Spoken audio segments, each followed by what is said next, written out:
20평 남짓한 사무실을 한번 상상해 보시죠.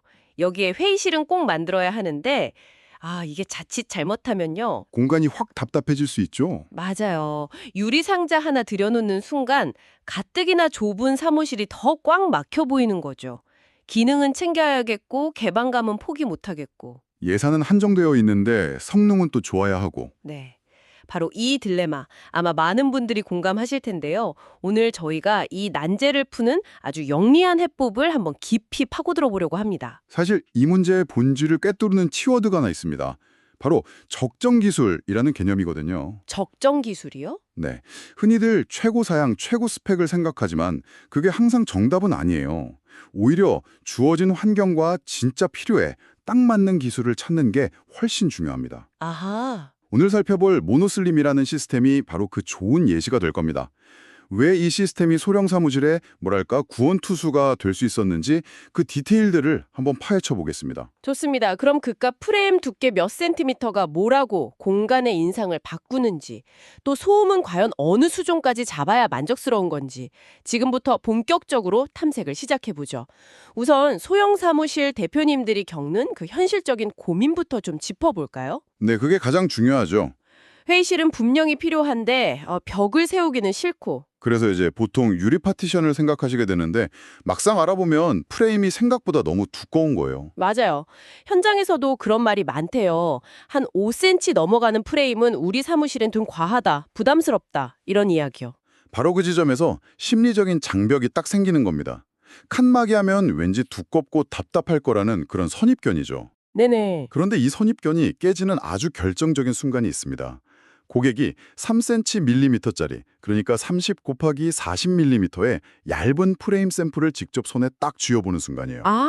직접 만져보는 순간이요? 네, 그때 대부분 반응이 생각보다 진짜 얇네요. 이거거든요. 음, 막연했던 걱정이 눈앞의 구체적인 대안을 만나면서 어쩌면 가능할지도 모르겠다. 이런 기대로 바뀌는 겁니다. 공간을 희생하지 않고도 기능적 분리가 가능하다는 그런 인식의 전환이 시작되는 거죠. 근데 잠깐만요. 일반적인 프레임이 한 5cm 이상인데 이건 3cm대라는 거잖아요. 네, 맞습니다. 아니 고작 2cm 차이인데 그게 그렇게 극적인 변화를 만드나요? 솔직히 잘 와닿지가 않아서요. 아주 좋은 질문이십니다. 바로 그 2cm에 사실 마법이 숨어 있거든요. 마법이요? 네, 건축이나 인테리어에서 말하는 시각적 공간 확장 효과 때문인데요. 비유를 좀 해보자면 울라 멋진 그림을 볼 때요. 네네. 액자 프레임이 너무 두껍고 화려하면 그림보다 액자가 먼저 눈에 들어오잖아요. 그렇죠. 시선을 뺏기죠. 반대로 프레임이 아주 얇으면 시선이 온전히 그림 자체에 집중되면서 공간이 더 넓게 느껴지죠. 사무실 파티션도 똑같습니다. 프레임이 얇아지면 시야를 가리는 면적이 줄고 유리 면적이 상대적으로 넓어 보이면서 시선이 막힘없이 그냥 쭉 이어지는 거예요. 그러니까 약간 뇌를 살짝 속이는 거네요. 경계선이 있긴 한데 그 존재감이 너무 미미해서 우리뇌가 이건 벽이 아니라 그냥 공간을 정리해주는 라인 같은 거야 라고 인식하게 만든다 뭐 이런 거군요. 정확합니다. 그래서 설치 후에 고객분들이 공통적으로 하시는 말씀이 회의실이 생겼는데 사무실이 좁아졌다는 느낌이 전혀 없다. 이거예요. 와, 혹은 이건 칸막이라기보다 공간을 좀 세련되게 정리해주는 느낌이다. 이런 평가를 하시죠.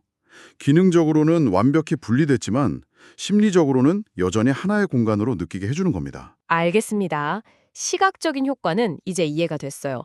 근데 이렇게 얇으면 다른 문제가 생길 것 같은데요? 바로 안정성이죠. 그렇죠. 누가 실수로 기댔는데 이게 막 휘청거리거나 흔들리면 안 되잖아요. 당연히 그렇습니다. 그래서 소재 자체가 중요해지는 겁니다. 그냥 얇기만 한 알루미늄이 아니고요. T5 템퍼링이라는 열 처리를 거친 특수 알루미늄을 쓰거든요. T5 템포링이요? 네.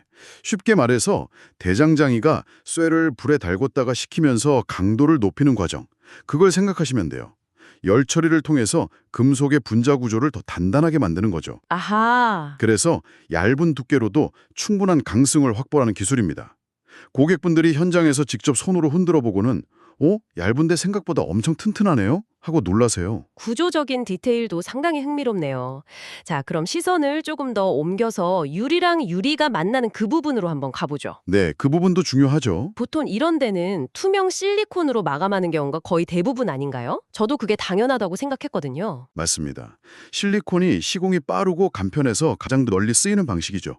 근데 이게 치명적인 단점이 있습니다. 어떤 거죠? 처음엔 깨끗해 보여도 시간이 지나면서 자외선이나 먼지 때문에 누렇게 변색이 돼요. 아, 맞아요, 맞아요. 누렇게 변하죠. 심하면 가장자리가 수축해서 들뜨기도 하고요.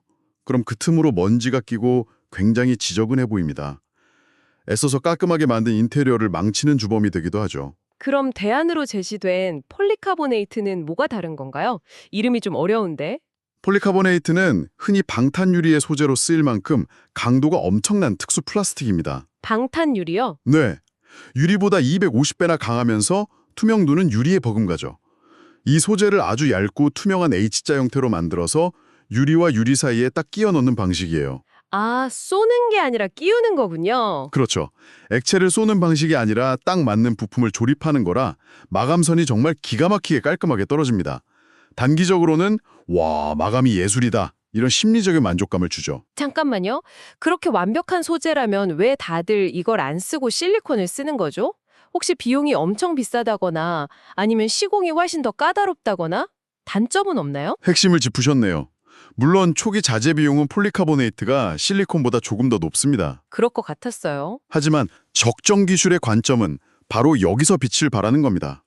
당장의 비용만 볼 게 아니라 장기적인 총 소요 비용을 봐야 한다는 거죠. 아, 장기적인 관점? 네, 폴리카보네이트는 변색이나 변형이 거의 없어서 몇 년이 지나도 처음의 그 투명함과 깔끔함이 그대로 유지됩니다.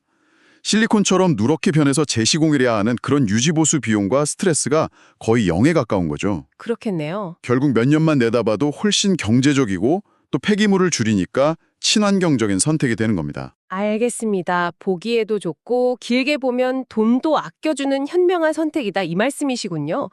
자, 그럼 이제 가장 현실적이고 또 민감한 문제로 넘어가 보죠. 바로 소음이겠죠. 네, 맞습니다.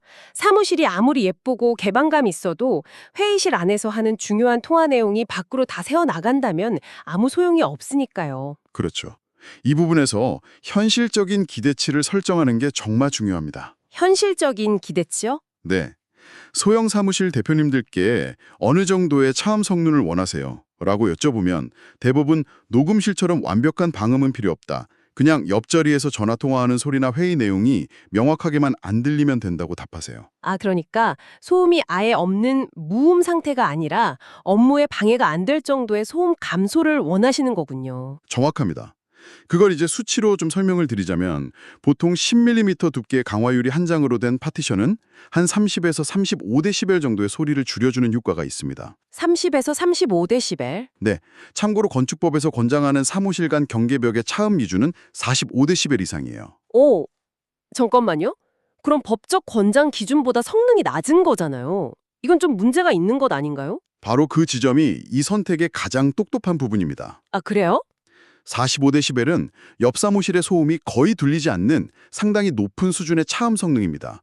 거의 뭐 음악 스튜디오 방음벽 만드는 수준이죠. 네. 하지만 사무실 내부의 회의실에 과연 그 정도의 고성능이 필요할까요?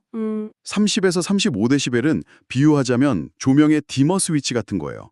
불을 완전히 꺼버리는 오프 스위치가 아니라 밝기를 적절히 낮춰주는 거죠. 아, 재미있는 비유네요. 일상적인 대화 소리가 벽 너머에서는 약간 웅얼거리는 소리 정도로만 들려서 대화의 구체적인 내용은 파악할 수 없지만 안에서 사람이 말하고 있다는 건 인지할 수 있는 수준, 딱 그 정도입니다. 아하, 완벽한 방음이 아니라 프라이버시가 지켜지는 수준의 소음 필터링. 이렇게 이해하면 되겠네요. 맞습니다. 필요한 만큼의 성능만 정확히 구현해서 불필요한 비용과 공간 낭비를 막는 것.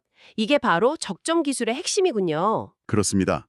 실제 사용자분들의 반응이 그걸 증명하죠. 완전 조용하진 않아도 회의에 집중하기엔 충분하다. 전화통화 소리는 잘 걸러져서 실사용에 전혀 무리가 없다는 평가가 대부분입니다. 시각적으로는 연결되어 있으면서 청각적으로는 프라이버시를 확보한 거네요. 네, 심리적 개방감과 기능적 분리의 완벽한 균형점을 찾아낸 겁니다. 이런 해결책이 단순히 국내의 한 사례에만 그치는 게 아니라 더 큰 흐름하고도 연결이 될 것 같은데요. 물론입니다. 이건 거대한 글로벌 트렌드와 정확히 맞닿아 있습니다. 오, 그래요? 네. 2035년까지 연평균 4.6%의 꾸준한 성장이 예상되는 글로벌 파티션 시장의 핵심 키워드가 바로 슬림 프레임과 프레임리스예요. 아, 프레임이 없거나 얇은 거요? 네, 시야를 가리는 요소를 최소화하는 디자인이죠. 특히 코로나 팬데믹 이후에 사무실의 역할이 바뀌면서 이런 경향이 더 강해지고 있습니다. 사무실의 역할이 바뀌었다는 건 어떤 의미인가요? 과거의 사무실이 그냥 일하는 장소였다면 이제는 협업과 소통을 위한 공간으로 변하고 있거든요. 아, 혼자 하는 일은 집에서도 할 수 있으니까요. 그렇죠. 그래서 사무실에서는 동료들과의 시각적, 심리적 연결감이 굉장히 중요해졌습니다.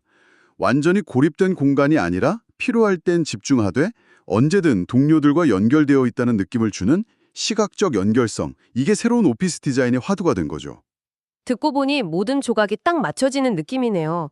불필요한 장식을 덜어내는 미니멀리즘 디자인, 또 협업과 집중의 균형을 중시하는 최신 오피스 트렌드, 여기에 자연광을 실내 깊숙이 끌어들이려는 노력까지. 네, 그 모든 흐름이 얇은 프레임이라는 하나의 결과물로 수렴되는 겁니다. 단순히 칸을 나누는 기능을 넘어서 공간 전체의 질과 그 안에서 일하는 사람들의 경험까지 바꾸는 디자인 요소로 작용하는 거죠. 자, 오늘 이야기를 한번 정리해 보겠습니다. 고작 2cm의 차이로 공간을 훨씬 넓어 보이게 만드는 얇은 프레임의 시각적 효과. 네, 그리고 당장은 조금 비싸도 변색 없이 오래가서 결국 비용을 아껴주는 폴리카보네이트라는 현명한 소재 선택. 그리고 완벽한 방음 대신 딱 필요한 만큼의 소음만 걸러주는 적정 수준의 차음 성능까지. 이 모든 요소들이 절묘하게 어우러져서 소형 사무실이라는 아주 구체적인 공간의 문제를 완벽하게 풀어냈습니다. 이 모든 것을 관통하는 하나의 철학은 결국 과하지 않았다는 겁니다. 시장에 존재하는 최고의 기술, 가장 비싼 스펙을 무조건 가져다 쓰는 게 정답이 아니라는 걸 명확하게 보여주죠. 아, 비유가 재밌네요. 이메일 확인하고 문서 작업만 할 건데 최고 사양의 게임용 컴퓨터를 사는 것과 같은 오류를 피했다. 네, 바로 그거죠. 고객이 처한 진짜 문제와 한정된 예산, 그리고 실제 사용 패턴에 딱 맞는 기술을 찾아 제안하는 것. 그게 진짜 전문가의 역할이라는 걸 보여주는 사례입니다. 맞습니다. 과하지 않은 선택이 소형 사무실에선 가장 적정한 해답이다. 아, 이 말이 계속 머릿속에 맴도네요. 네. 이걸 듣고 계신 분들께 마지막으로 이런 질문을 한번 드려보고 싶습니다. 혹시 지금 당신의 업무나 일상에서 남들에게 좋아 보이기 위해 혹은 막연한 불안감 때문에 과한 성능이나 기능을 고집하며 불필요한 비용과 에너지를 쓰고 있는 부분은 없으신가요? 어쩌면 모두에게 하나쯤은 있을지도 모르겠네요. 네, 어쩌면 당신에게도 공간의 답답함을 해소해준 이 영리한 시스템처럼 삶의 군더더기를 덜어내고 본질에 집중하게 해줄 당신만의 적정한 해답이 필요할지도 모릅니다.